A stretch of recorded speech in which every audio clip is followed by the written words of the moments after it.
Think about all the money you've ever had. Let's say you made $30,000 last year at 28, and your first check when you were 14 was $50. If you add up all the money you've ever made, it's a big number. Maybe it's $200,000 or $1 million or even $5 million, depending on who's watching.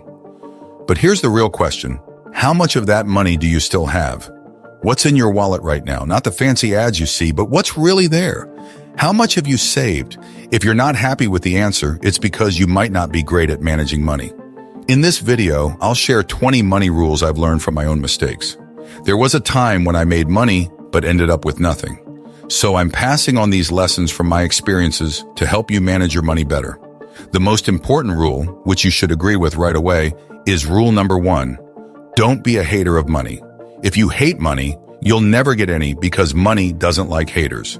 So if you're always saying negative things about money like money doesn't grow on trees or rich people are this and that, then you're right. Money agrees with you and won't be attracted to you. It's like going on a date with someone you find attractive, but then telling them you don't like people who focus too much on their looks and hobbies like makeup and working out. If that person hears you, they might think, well, you're not into me then, and move on to someone who appreciates those things. So remember, don't be negative about money. Rule number 2, seduction. Imagine money as a person. Just like you might attract someone's attention by being charming and confident, you can attract money by being smart with it. Think of it like dating. Money isn't interested in people who seem desperate for it, just like a person isn't interested in someone who seems too needy. Instead, you need to woo money, like you would woo a romantic interest. Show that you know how to handle money wisely and make it work for you. When you're in control and know what you're doing, money is more likely to be attracted to you. So don't let money control you. You control it by playing the game right. Once you master this approach, money will start flowing your way because it's drawn to people who know how to handle it well, just like someone would be attracted to a confident and skilled date. Rule number 3, timing. Think of timing like knowing when to make moves in a business. It's not just about picking the right moment to invest in a company like Snapchat or buy shares in Facebook. Timing in business is about making decisions at the right time based on the information you have. For example, there might be a time when it seems logical to cut costs by letting go of some employees. But if you have a plan in mind and access to all the facts, you might decide to do the opposite and invest more in your business. This gamble could lead to expanding into new areas and growing your business. On the other hand, there might be areas where you need to trim expenses even if everything looks good on paper. Maybe there's a part of your business that's not performing well, and you have insider knowledge that it needs to be scaled back. This sense of timing isn't something that can be taught directly. It's something you learn from experience as you navigate different situations in business. It involves knowing when to make moves like investing, staying flexible, or cutting back. And each decision has its own timing that can make a big difference in the outcome. Rule number 4, boredom. Think of boredom as something money doesn't like. Just like if someone feels bored in a relationship, they might leave. Money can leave you if it's not being used wisely. Imagine if money sits idle in a checking account, not doing anything.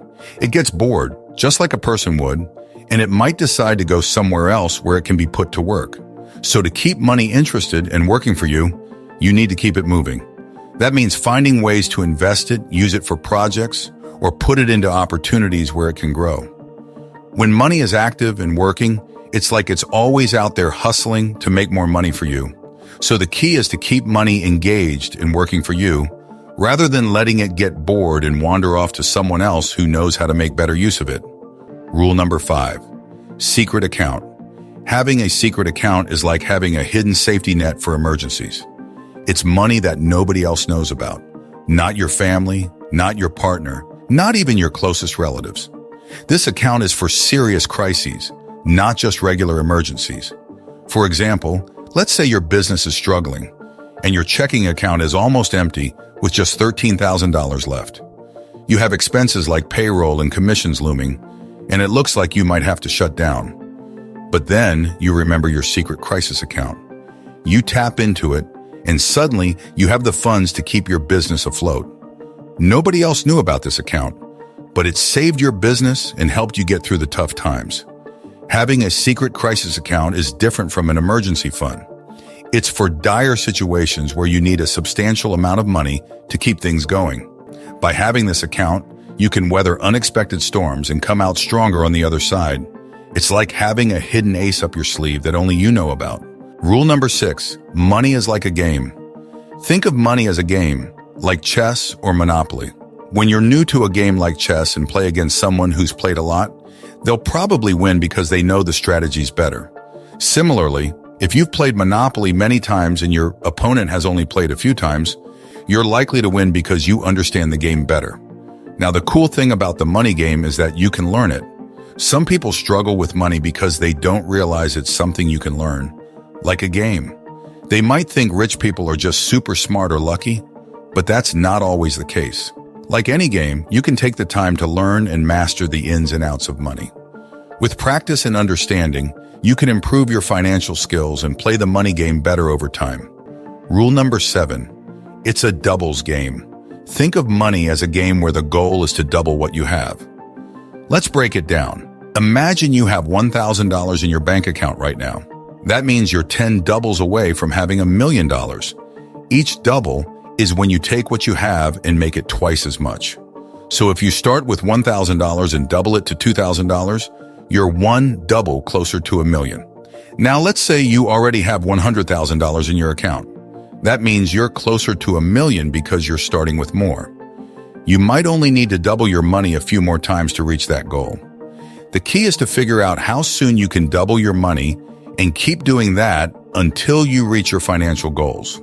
This involves understanding your own comfort level with taking risks and how much time you have to reach your goals. For example, if you want to have $1 million in 10 years and you currently have $17,000, you'll need to figure out how many times you can double your money in that time frame to reach your goal. So it's all about knowing yourself, your risk tolerance, and your time horizon, and then playing the game of doubling your money until you reach your financial targets.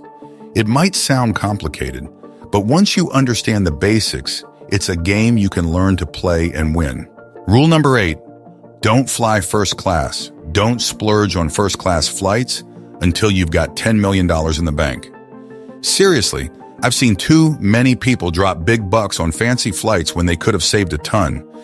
I'm a big guy, 240 pounds, and guess what? I've never paid for a first-class ticket. Never. Other people pay for my first-class flights, but I don't shell out the cash for them. Why? Let me break it down. Sure, I could easily afford first class, no problem. But here's the thing. Why would I spend $2,000 on a flight when I could get the same one for $400? It's simple math. If I save $1,500 per flight, and let's say I take 9 flights a month, that's $13,500 saved. Now imagine what I can do with that money. That's enough to hire 4 employees, invest in marketing, or expand my business. Over a year, that's around $180,000. Why would I waste that on a fancier seat? So until you've got $10 million in the bank, stick to economy class. Save your money for more important things, like growing your business or investing in your future. Once you hit that $10 million mark, then maybe consider splurging on a private jet. But until then, fly smart and save your cash. Rule number 9, befriend moneymakers. Let me tell you why it's important to befriend people who know how to make money and who you trust. When you surround yourself with people who are good at making money, you're more likely to succeed financially too. It's just how things tend to work out. On the flip side, if you're around folks who don't know much about making money or don't earn much themselves, it's harder for you to make a lot of money. That's why it's crucial to be careful about who you go into business with or who you trust with your financial matters. Sometimes things might seem really promising or attractive, but if you don't know the person well, it could end up being a bad move. I never rush into partnerships or hire people quickly. Instead, I take my time getting to know them. I might even travel with them to really understand who they are and how they operate. The same goes for potential business partners. Spend time with them, go to dinner, meet their family, and observe how they handle various situations. Pay attention to their values, habits, and how they conduct themselves. If you like what you see and hear from them and those around them, then they might be someone worth doing business with. Trust and compatibility are key when it comes to money matters. Rule number 10, diversification is for absolute sissies. Let me break it down for you. Diversification might seem like a safe bet, but it's not always the best way to build serious wealth. If you're someone who plays it safe and doesn't like taking big risks, that's okay. But if you're wondering why, after working hard for years, you don't have much to show for it financially, then there's a problem. Here's the thing. Diversification is a strategy that financial experts often recommend because it spreads out your investments to reduce risk. It's like not putting all your eggs in one basket. But here's the catch. If you're young and hungry to build your wealth quickly, relying solely on diversification might not get you there fast enough. I'm mainly talking to those of you who are on the offensive in life, who are aiming to climb the ladder quickly. If you're in this mindset, diversification might slow you down. It's more suited for folks who have already hit their financial goals and are in a more conservative stage of life. So if you're looking to grow your wealth rapidly, you might need to take more calculated risks and focus on strategic investments rather than just spreading your money out. Diversification can be a good strategy, but it might not be the fastest route to where you want to be financially. Rule number 11, leverage. Everything in the game of money is about leverage. But hold on, I'm not saying you should go into debt for everything. That's not what I mean by leverage. What I'm talking about is using leverage to your advantage in every aspect of your financial life. For example, if you're running a business, how can you leverage your resources to grow it? Can you find ways to sell more, expand your reach, or increase your marketing efforts? How can you use leverage to get ahead of your competitors and reach your customers faster? Leverage isn't just about borrowing money. It's about finding smart ways to make your money work harder for you. It's about maximizing your resources, whether it's your time, skills, or connections, to achieve your financial goals faster. The key is to study the concept of leverage and understand how it works in different areas of your life. The more you grasp this idea and apply it strategically, the better it will be for your wealth in the long run. Rule number 12, positioning. Let's talk about positioning. It's all about putting yourself in the right place to benefit financially.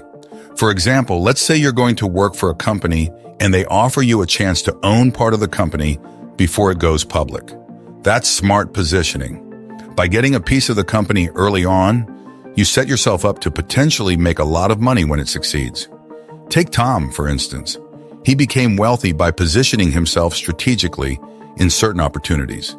He owned a piece of successful ventures and benefited from their success. Positioning isn't just about where you work or who you know, it's also about securing your financial future.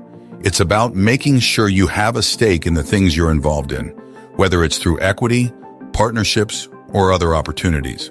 So while it's important to focus on things like your credit, income, savings, and investments, don't forget to also position yourself wisely to maximize your financial gains in the long run.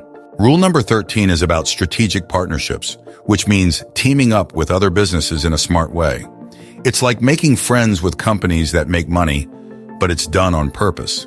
At our company, we do this by teaming up with other companies so that many people can make money together. When more people make money, they're more likely to keep doing business with us because of these partnerships. I have strategic partnerships with really big companies worth $400 billion, $200 billion, and even $60 billion. These partnerships benefit both parties involved. When we work together, it makes making money even more valuable because now even more people are making money alongside us when they do business with us. Rule number 14 dives deep into the concept of a compensation plan, or comp plan for short, and how it applies to individuals regardless of their geographical location and the political and economic system they reside in. No matter where you are in the world, whether it's in a country governed by communism, socialism, capitalism, or any other system, the fundamental aspect of your compensation plan starts with understanding how much you're taxed. Taxes play a pivotal role in shaping your compensation plan because they directly impact how much of your earnings you get to keep. Take, for instance, the United States, where the tax structure tends to favor business owners. This means that the government offers tax incentives and benefits to individuals who own and operate businesses. Why does the tax system lean towards supporting business owners? The rationale behind this is that businesses, particularly successful ones, are significant contributors to economic growth and job creation. By providing tax benefits to business owners, the government aims to stimulate entrepreneurship and encourage the expansion of businesses, ultimately leading to job opportunities for the workforce. The correlation between tax incentives and job creation underscores the importance of entrepreneurship in the economic landscape. Individuals who take the initiative to start and run their own businesses not only contribute to economic growth, but also play a crucial role in providing employment opportunities for millions of people. Therefore, the tax structure in many countries, including the United States, is designed to reward and incentivize entrepreneurship as a means to drive economic prosperity. In light of this, the message is clear. If you're contemplating whether to become a business owner, the answer is a resounding yes. Becoming an entrepreneur can offer numerous advantages within your compensation plan, including potential tax benefits and the opportunity to create wealth and financial independence. Rule number 15 talks about the end-of-the-world mentality that many people fall into when they listen to news channels like CNN, MSNBC, Fox, or financial advisors like Suze Orman and Dave Ramsey. These outlets often focus on selling crisis because it grabs attention and makes people feel like they need to prepare for the worst. For example, during the 2008 market crisis, many panicked and pulled their money out of the stock market when it plummeted to around 6,000 points. However, today, it's at around 21,000 points. If people had kept their money invested, they would have benefited from compounding growth. This shows that panicking during crises can lead to missed opportunities for financial growth. The truth is, if a catastrophic event like a nuclear war were to happen, money wouldn't matter because survival would be the priority. So instead of panicking about worst-case scenarios, it's important to stay calm and think rationally. During times of crisis, those who have cash on hand can actually benefit. When everything is on sale, including luxury items, artwork, homes, and investments, people with cash can take advantage of lower prices and potentially become wealthy. That's why it's crucial to have cash reserves set aside for such opportunities. While some predict that the market will crash again in the next few years, it's impossible to predict exactly when it will happen. However, what's certain is that market downturns are inevitable over the long term. By being prepared for these downturns and having a strategy in place, individuals can seize opportunities for financial growth and success. Rule number 16 emphasizes the importance of studying your politicians, especially your president, and understanding their philosophies. Knowing what your local politicians plan to do and what they believe in is crucial because it directly affects your life. Here's why knowing their philosophies matters. If a politician's philosophy is to impose heavy taxes, you need to be prepared to adjust your finances accordingly. On the other hand, if their philosophy is to reduce taxes, you also need to adapt your financial plans accordingly. For example, when President Trump was in office, he implemented tax cuts, which created opportunities for starting businesses and making money. If you knew this was his philosophy, you could adjust your plans to take advantage of these tax cuts and potentially increase your wealth. The key here is adjustment. You need to be aware of what your politicians stand for and how their actions could impact your financial situation. Whether it's a 4-year or 8-year term, you need to stay informed and adjust your financial strategies accordingly to thrive in any political climate.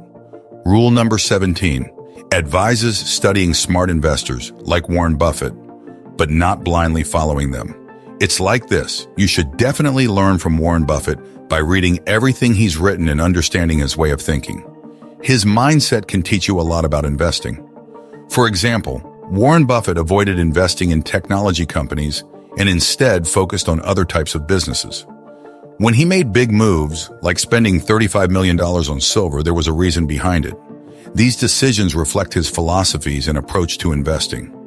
The key is to respect these investors' strategies and philosophies, while also recognizing that what works for them might not work for everyone. It's about learning from their experiences and adapting their principles to fit your own investment style and goals. So study smart investors, but don't be afraid to think for yourself and make decisions that align with your own beliefs and strategies. Rule number 18, advises against comparing yourself to others and emphasizes the importance of playing your own game. Here's why. Imagine you're playing a game where you're at $8,000, but your cousin is at $4,096,000. Comparing yourself to them doesn't make sense because you're playing different games. Similarly, if your best friend is at $128,000, they're 4 doubles ahead of you. It's not fair to compare your progress because you're on different levels. When you focus on others' progress, you might make reckless decisions trying to catch up, which can lead to setbacks instead of progress. Instead, focus on your own game plan, strategies, time horizon, and risk tolerance. Your vision for success may not align with being a billionaire or having $150 million. Maybe you aspire to have $2 million, and that's perfectly fine. Stick to your game plan and work towards your own goals without constantly comparing yourself to others. It's about playing to your strengths and following your own path to success. Rule number 19, index. Some people focus on beating a benchmark called the index, which measures how well investments are doing. They think as long as they do better than this benchmark, they're doing well. But for me, what matters most is achieving my personal financial goals. I'm not fixated on outperforming the index. I care about reaching my own targets, like how much money I want to make and by when. That's what drives me. I'm not competing with the index, I'm competing with myself. And sometimes to achieve my goals, I might need to aim for much higher growth than what the index offers. That's because in my business, I can control how much my income grows. So instead of just trying to beat the index, I focus on surpassing my own goals. Last but not least, big check syndrome. Big check syndrome is when someone gets a large sum of money, like a big paycheck, and thinks they're rich for good. For example, imagine you sell a $3 million house and get a $100,000 check. You might feel like you've made $100,000 in a month. But that $100,000 isn't what it seems. If you spread it out over a year, it's more like $8,309 a month. Some people get carried away with this big payday. They start spending like they're super wealthy, but they're not. They might even become arrogant or overconfident. But here's the catch. If they keep spending like that, their money won't last. They'll end up back where they started or worse. Now imagine I offer you 2 choices. I give you $500,000 right now, or I give you $100,000 every year for the next 20 years. Most people would take the $500,000 up front. But here's the thing, the $100,000 every year adds up to $2 million over time, while the $500,000 is just $500,000. Having a steady income like that $100,000 each year gives you more stability and power to make bigger financial moves. Even though $500,000 seems like a lot, it's not enough if you don't know how to handle your money wisely. So don't fall for the big check syndrome. Instead, focus on building a solid financial foundation with steady income and smart investments. It's not just about the big checks. It's about playing the long-term money game wisely. So if you have any questions or thoughts, feel free to leave a comment below. Thanks for tuning in, everyone. Take care and goodbye. Thanks for checking out this video. Let me give you a good reason why I think you should subscribe to Voice of Wealth and join the notification squad. When it comes to learning about business, you have 2 options. You can either go to college and learn from professors who may not have real business experience, or you can watch Voice of Wealth, where entrepreneurs who've actually built and sold businesses share their insights, including what they've learned from their mistakes and successes. Honestly, I'm pretty confident that someone who watches Voice of Wealth will outperform someone who takes the traditional college route. Don't believe me? Give it a try and see for yourself.